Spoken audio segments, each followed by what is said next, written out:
Hello there, this is a youthful and useful podcast by Leap Africa, and I'll be your host today. My name is Joshua Olawi. Yes, we are glad to be back. All this while, we have been cooking up something exciting for you.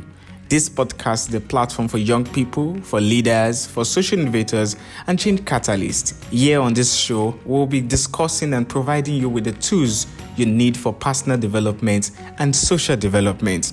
As a thought leader in the youth leadership and development ecosystem, it has become very important for us at Leap Africa to share learnings and further amplify our mission of raising leaders for the transformation of Africa. This is because we believe that the youth have a significant role to play in the actualization of Africa's transformation. So we say we are youthful and useful. We are useful because we believe we can. We have what it takes to take the continent to a greater height. Now, we are in a very interesting time in the history of Africa, and this is because report has it that in every country of the continent, we have more than 20 to 30% of young people constituting part of the entire population. Also, the World Bank established that the youth account for 60% of all unemployed Africans. Social experts have confirmed that there is a growing population of young people in Africa, and it is called the youth bulge. But the question is this reality a blessing or a curse? At this point, it's important I let you know that I'm not alone here. I have joining me the Director of Programs, Leap Africa, Amabel Nwakama. But before we start the conversation with her, let us take a listen to what young people in Nigeria have to say about this. I do believe that a growing population of young people across Africa is a blessing. When these young people are invested in, they will have great ideas, they'll be able to establish great enterprises, thereby creating wealth for the continent. And so I'm very optimistic that this is a huge blessing. I believe it is a blessing because the young people have a lot of zeal, they have a lot of energy, they are innovative, they are transformers, they are ready to dare new things, to bring about new things, to change the status quo. I would say it's a blessing and a curse depending on how we tend to manage it. An increase in the growth of the population of young people in Africa also amounts to an increase in the rate of productivity. And when there's an increase in the rate of productivity, then definitely there will be an increase in the magnitude of the wealth creation. It's a blessing because this large population has the potential to become a force. But then for this to happen, I believe that there has to be proper interventions, programs, equip them with the skills, the tools, the knowledge, the shift in their mindset to let them know that, they can actually do this thing, they have potential. But then if this doesn't happen, then it's a curse because we just have a bunch of young people who don't know their potential, who cannot even actualize their potential. This high number of young people, while it provides an opportunity for the continent growth, it can only be achieved if this new generation are fully empowered to realize their best potential. It is especially important that young people are included in decision making and given appropriate work opportunities to innovate. Wow, those were interesting and insightful perspectives of young people speaking on the youth bulge in Africa. Now, as I mentioned earlier, joining me on the show today is the Director of Programs, Leap Africa, Amabel Nwakama. Hello, Amabel. Welcome to the show today. Thank you for having me. Appreciate the invite. All right, Amabel, let's dive straight into the conversation. So how do you define youth bulge? So the youth bulge is basically referring to the fact that Africa has one of the youngest populations, if not the youngest population. And by that, I mean the youngest number of people between the ages of 18 and 35. And every year, the teenagers who are entering into that age range, going into the 18 to 35 demographic. And there is a projection that I believe by 2050, we would absolutely have the youngest population. So there is a youth bulge, there's a growing population of young people across the continent. So Amabel, in terms of data, what does this mean? So it's stating that Africa has a growing population of young people. So the projection is by 2030, I believe, or 2050, I think 2030 maybe, we would have the largest number of young people on any continent. And this is an opportunity for us to, it provides a unique opportunity for us to be able to realize the sustainability and sustainable development of our continent if we properly leverage on the strength and the energy and the perspective, the innovation that young people can bring. So the youth bulge is happening. It's inevitable, it's inexorable, but what can we do with it? How can we leverage on it? What does that pose for us? And those are some of the questions that you'll find people talking about with regards to the young population of the continent. Yes, this is a reality for us in Africa, and there's need for us to really pay close attention to it and look at it from different sides. But Amabel, can you share with us what you think are the challenges associated with this reality? Now, the challenges in our continent they're myriad. They're myriad challenges where you have a continent and a context within our continent. This is continent-wide and this is country-specific as well, where you have a lot of unemployment. For example, I was reading where they said that 11 million young people enter the workforce every year. So they're workforce ready in the African continent. However, the continent only provides about 3.7 million jobs. We can already see that deficit. We have 11 million young people who are able to work, who need jobs, but what's available for them is, I think they're outnumbering it 3-1. So 3.7 million jobs cannot cater to 11 million people. So unemployment is a major, major challenge for young people. Then in recent times, you have the ongoing issues of climate change. The climate is really changing and affecting how livelihoods are able to be realized and able to be started, able to be followed through on. So like young people's livelihoods are in jeopardy. Then you have educational inequity. You have where access to education is not fair, is not equitable across the continent. So many young people are out of school, many children, girls, of course, gender inequality means that more girls and women are disproportionately affected when it comes to education, when it comes to access to jobs, when it comes to access to skills development. Then of course you have the endemic corruption in many of these African countries where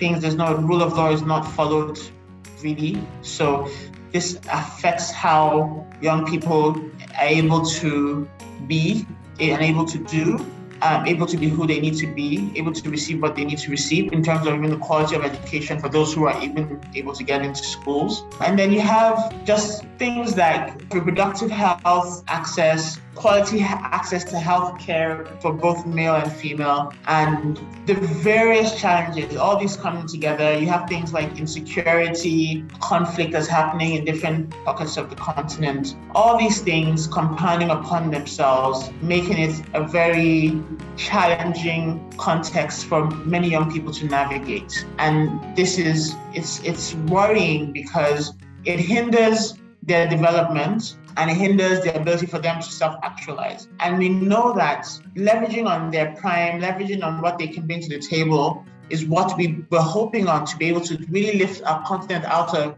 where it is to where we know it can be, to fulfill our potential as a continent. So if the young people are not able to develop properly and not able to realize this potential because of all these myriad of issues here and there, then there's a greater need than ever to really see how to overcome and move past and climb these mountains, push them aside if possible, so that young people have a free path to development, to growth, and to realizing their potential, realizing to have that agency of their lives.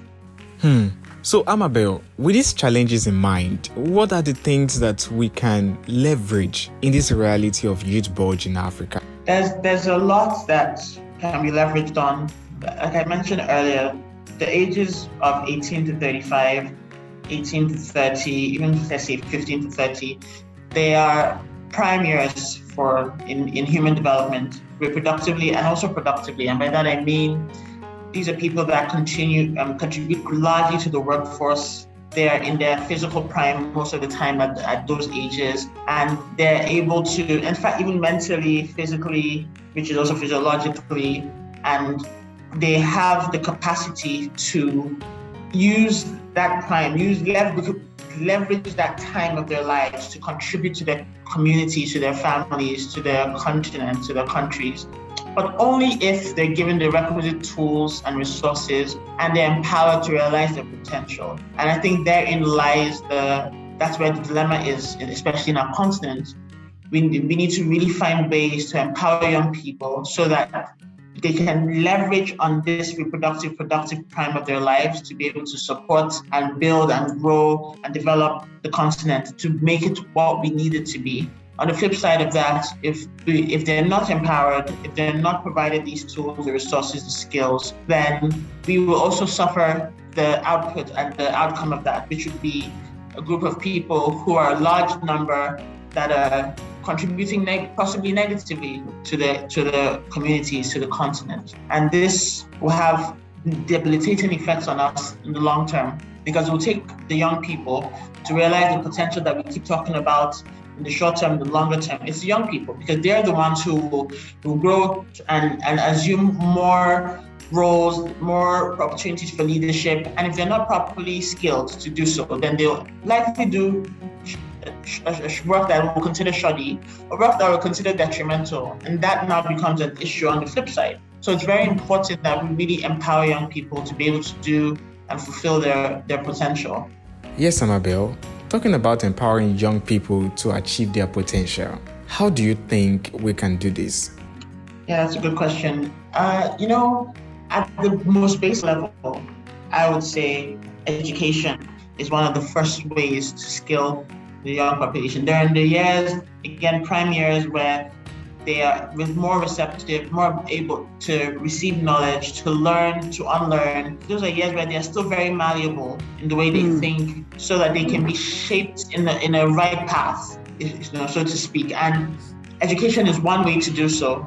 Formal education, even informal education, but beyond just education, building capacity in different areas, the ability for them to self-lead, we call it self-leadership or self-mastery, to develop emotional intelligence skills, to develop skills and capacities in various areas, both soft skills and what we call hard skills, technical skills. So they need to be provided opportunities to learn in these different facets. It's multi-pronged.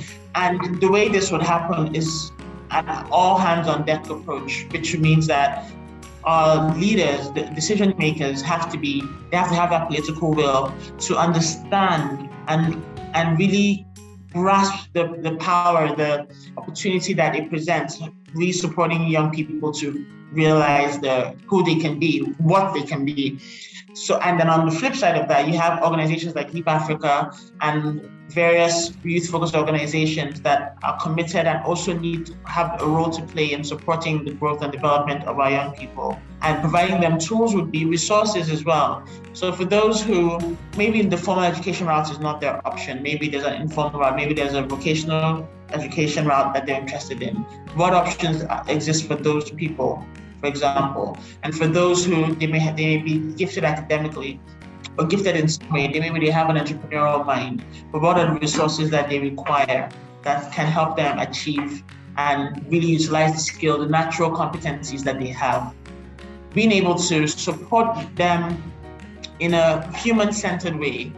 By human-centered is understanding their needs, understanding what they require to self-actualize, and then coming together to support them to realize, to self-actualize through providing those things that their needs have informed.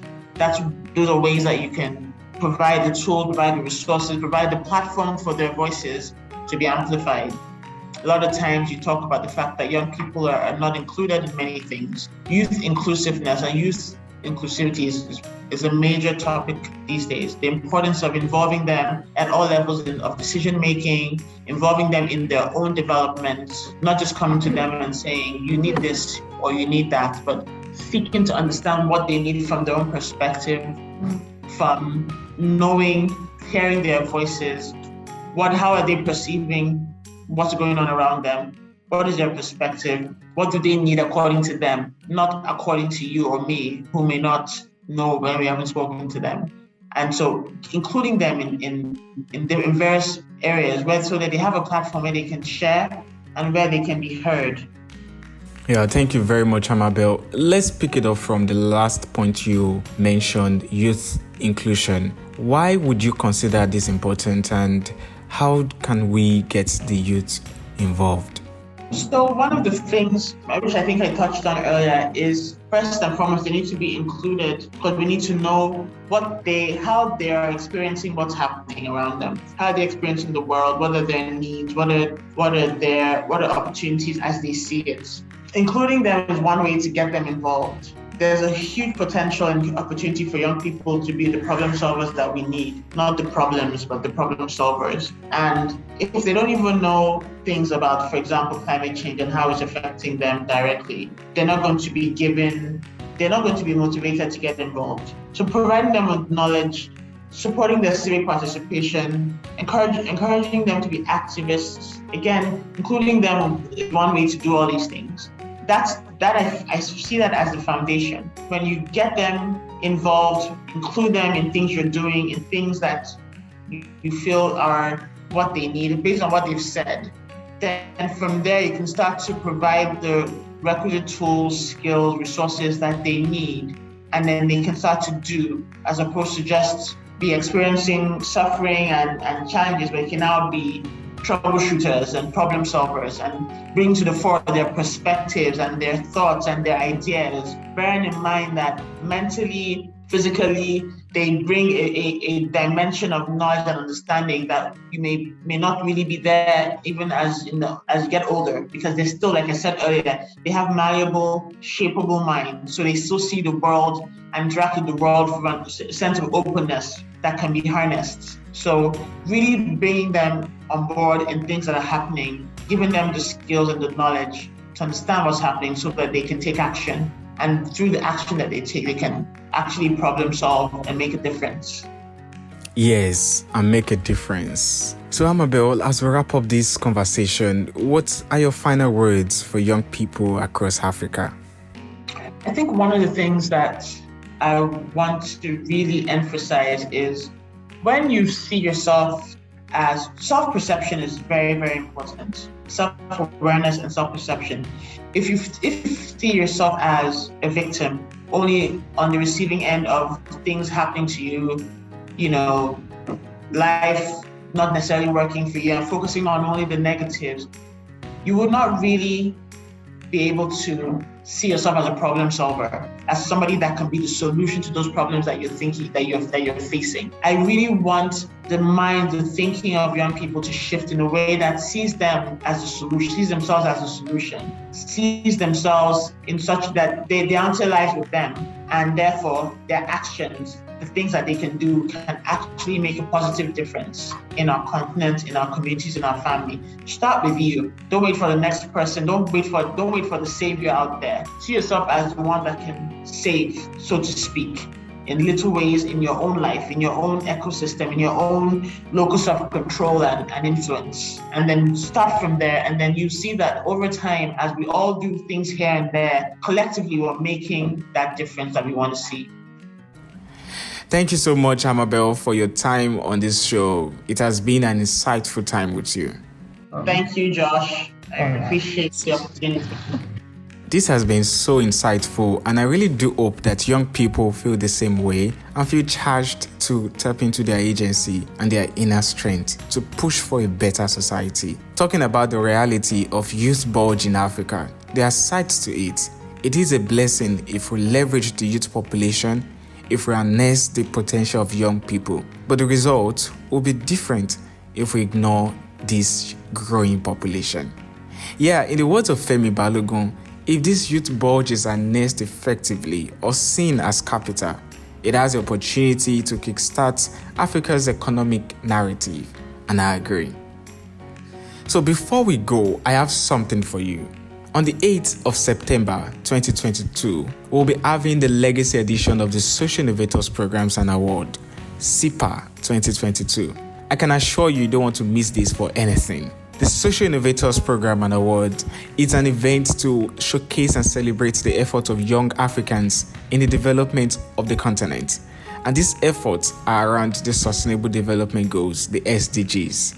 This event will happen at the Eco Hotels and Suites in Lagos, Nigeria at 9 a.m.